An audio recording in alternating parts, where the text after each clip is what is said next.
क्या हो अगर आपके सामने एक मॉन्स्टर आ जाए? आपका पहला कदम क्या होगा और आप उससे कैसे बचेंगे? कुछ इसी तरह की कहानी है 2006 में रिलीज हुई मूवी द होस्ट की, जिसके बारे में हम आज आपको बताने वाले हैं। 2006 में आई इस साउथ कोरियन मॉन्स्टर फिल्म को उस दौर में काफी सराहा गया। इसकी IMDb रेटिंग 7.1 आउट ऑफ 10 है।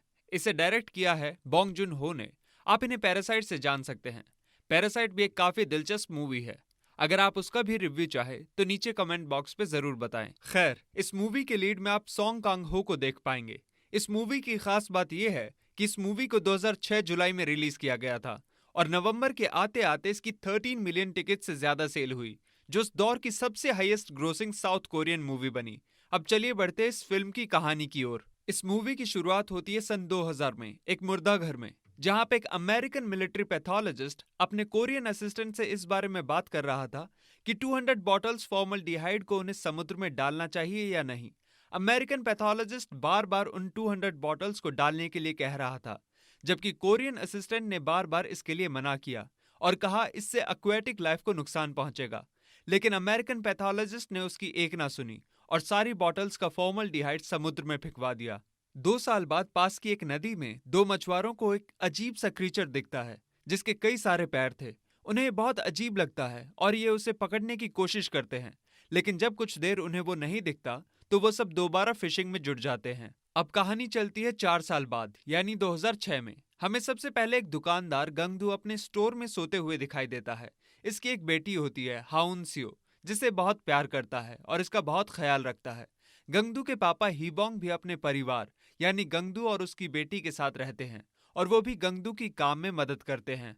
हाउंसियो ने अपने पापा यानी गंगदू से एक नए मोबाइल फोन की डिमांड की, जिसके लिए गंगदू ने पैसे बचाना और ज्यादा मेहनत करना शुरू कर दिया।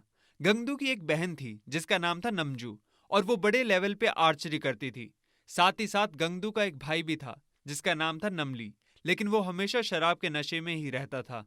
नमजू का टीवी पे मैच आ रहा था जिसमें वो अच्छा नहीं परफॉर्म कर पा रही थी। तभी वहां हीबोंग आया और उसने गंगदू को कहा कि बाहर स्टॉल पे कुछ लोग हैं, उनको बियर दे के आओ। जब गंग वहां पहुंचा तो उसने देखा कि पास के ब्रिज से एक अजीब सा क्रीचर नदी में चला गया, जिसको देख के कुछ लोग उस पर बियर फेंकने लगे। देखा देखी गंगदू भी उस पर बियर फेंकने लगा और कुछ देर बाद उस क्रीचर का दिखना बंद हो गया। लेकिन कुछ देर बाद गंगदू ने देखा कि वो क्रीचर समुद्र से निकलकर लोगों पर हमला करने लगा। गंगदू की तरह सभी लोग उससे दूर अपनी जान बचा के भागने लगे। एक आदमी तभी गिर जाता है और इससे पहले कि मॉन्स्टर उसे खा पाता, गंगदू ने एक साइन बोर्ड का निचला हिस्सा क्रीचर की पूंछ पर मार दिया, जिससे उसकी पूंछ से थोड़ा खून उसके मुंह पर आ गया। इसके तुरंत बाद मॉन्स्टर ने पीछे मुड़कर देखा, जिससे गंगदू मॉन्स्टर का मुंह देखकर डर गया और भागने लगा। वहां दूसरी ओर नमजू अपना मैच हार जाती है, जिसको टीवी पर देखकर हाउनसियो मायूस हो जाती है और घर से बाहर निकल आती है। हाउनसियो को बाहर देखकर गंगदू ने उसका हाथ पकड़ लिया और उसको लेकर भागने लगा। कुछ दूर भागने पर हाउनसियो गिर जाती है, लेकिन गंगदू तुरंत उसका हाथ पकड़कर भागने लगता है। कुछ दूर आकर उसने गौर किया कि उसने दूसरी लड़की का हाथ पकड़ लिया है। कुछ दूर देखने पर वो पाता है कि हाउनसियो को मॉन्स्टर ने पकड़ लिया है और वो मॉन्स्टर हाउनसियो को लेकर दोबारा लेक में चला गया। कुछ देर बाद जितने लोगों ने उस मॉन्स्टर को देखा था उनको एक हॉल में नजरबंद कर दिया गया और उस पूरे समुद्री एरिया को सील कर दिया गया।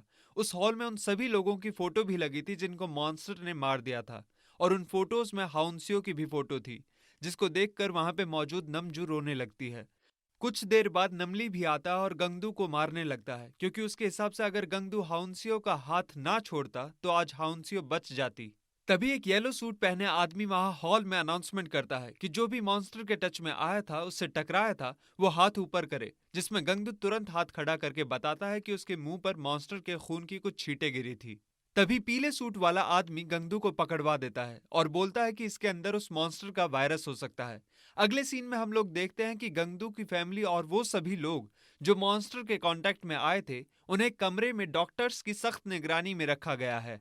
रात में गंगदू के पास एक अननोन नंबर से फोन आता है, जिसके दूसरी तरफ हाउंसियो बोल रही थी कि पापा मेरी मदद करो, मुझे प्लीज बचा लो। हाउंसियो को शांत कराते हुए गंगदू पूछता है कि तुम हो कहां पर, जिसके जवाब में हाउंसियो बताती है कि वो किसी ब्रिज के नाले में फंसी है। अगले दिन गंगदू ये बात अपनी फैमिली के साथ सबको बताता है, लेकिन पुलिस वाला उसे निकलने नहीं देता, ये बोलकर कि उसके अंदर उस मॉन्स्टर का वायरस है, जिसकी वजह से गंगदू कुछ भी बोल रहा है।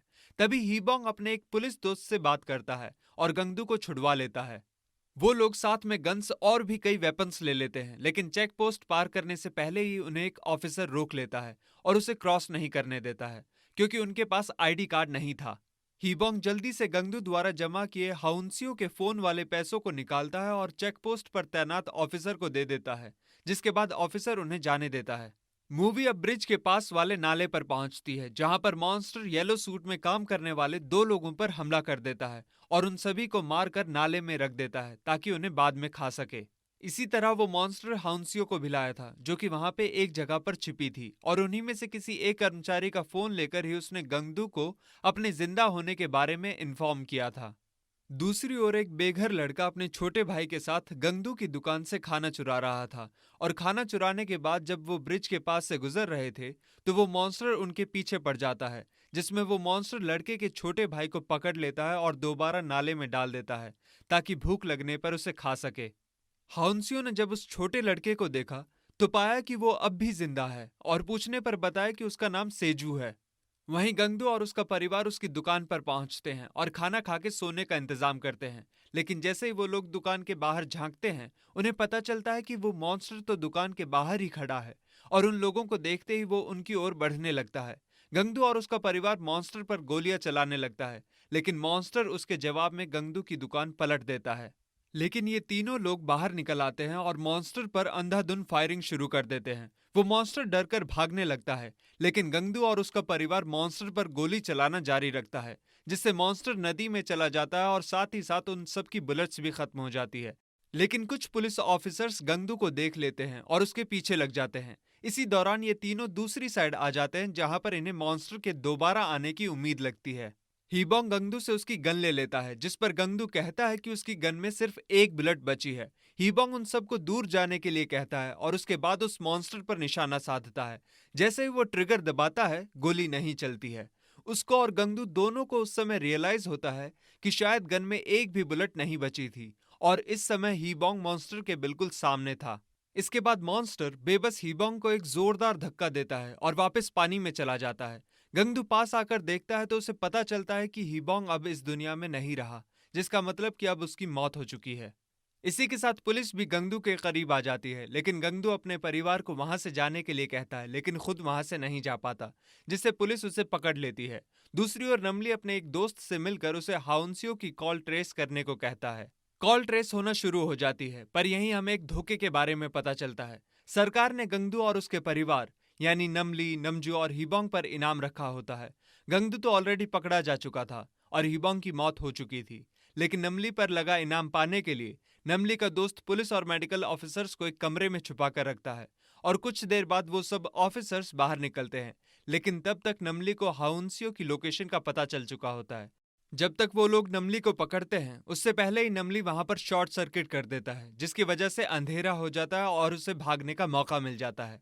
नमली नमजू को हाउंसियो की लोकेशन मैसेज कर देता है। वहीं दूसरी ओर हम लोग देखते हैं कि ऑफिसर्स गंगदू पर तरह तरह की टॉर्चर्स कर रहे थे, लेकिन कुछ देर बाद गंगदू भी किसी तरह डॉक्टर से बच जाता है और भाग निकलता है। मूवी दोबारा जाती है नमजू की तरफ, जहां नमजू उसी सैंडेड लोकेशन पे पहुंचती है, लेकिन मॉन्स्टर उस पर अटैक कर देता है। हाउंसियो अपने पापा का इंतजार करती है और सेजू के साथ वहां से निकलने की काफी कोशिशें करती है, पर कुछ काम नहीं आता। दूसरी ओर जब नमली की आंख खुलती है तो उसे एक होमलेस पर्सन अपने पास मिलता है, जिसकी मदद से वो पेट्रोल बॉम्ब बनाता है और उसी ब्रिज की ओर निकल जाता है। वहीं गंगदू भी ब्रिज के पास पहुंच जाता है, लेकिन शायद तब तक बहुत देर हो चुकी थी, क्योंकि उस समय तक हाउंसी और वो छोटा लड़का उस मॉन्स्टर के मुंह में था।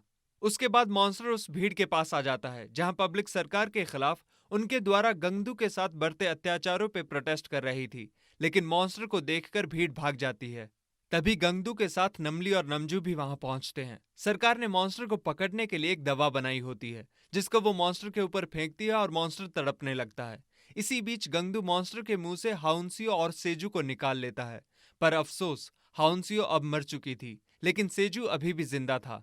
इसके बाद वो तीनों लोग मिलकर इस मॉन्स्टर को मार देते हैं और फाइनली ये मॉन्स्टर मर जाता है। गंगदू अब सेजू को अडॉप्ट कर लेता है और दोबारा अपनी लाइफ जीने लगता है, और इसी के साथ मूवी खत्म हो जाती है। तो दोस्तों, आपको ये मूवी कैसी लगी हमें कमेंट सेक्शन में जरूर बताइएगा, और हमारे चैनल से जुड़े रहने के लिए सब्सक्राइब बटन पर क्लिक करके बेल आइकन को जरूर दबाइएगा। हम फिर मिलेंगे एक ऐसी ही मूवी के साथ, तब तक के लिए अलविदा।